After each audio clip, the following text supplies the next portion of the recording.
एक बार लोहे की दुकान में अपने पिता के साथ काम कर रहे एक बालक ने अचानक ही अपने पिता से पूछा, पिताजी, इस दुनिया में मनुष्य की क्या कीमत होती है? पिताजी एक छोटे से बच्चे से ऐसा गंभीर सवाल सुनकर हैरान रह गए। फिर वे बोले, बेटे, एक मनुष्य की कीमत आंकना बहुत मुश्किल है, वो तो अनमोल होता है। बालक ने कहा, क्या सभी उतने ही कीमती और महत्वपूर्ण हैं? पिताजी ने कहा, हाँ बेटे। बालक के कुछ पल्ले पड़ा नहीं। उसने फिर सवाल किया, तो फिर इस दुनिया में कोई गरीब तो कोई अमीर क्यों है?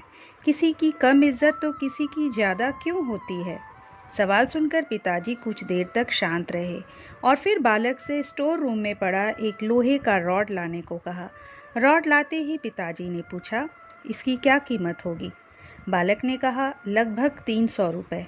पिताजी ने कहा, अगर मैं इसके बहुत से छोटे छोटे कील बना दूं, तो इसकी क्या कीमत हो जाएगी?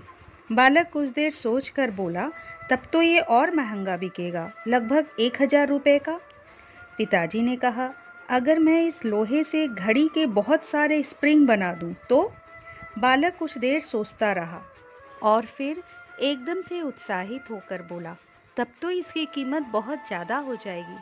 पिताजी उसे समझाते हुए बोले, ठीक इसी तरह मनुष्य की कीमत इसमें नहीं कि वो अभी क्या है, बल्कि इसमें है कि वो अपने आप को क्या बना सकता है। बालक अपने पिता की बात समझ चुका था। दोस्तों, यदि ये प्रस्तुति आपको अच्छी लगी तो इसे लाइक कर लीजिए। अगर इस चैनल को अब तक सब्सक्राइब नहीं किए हैं तो प्लीज़ सब्सक्राइब कर लीजिए। अगली बार एक नए वीडियो के साथ आपसे फिर मिलेंगे। नमस्कार।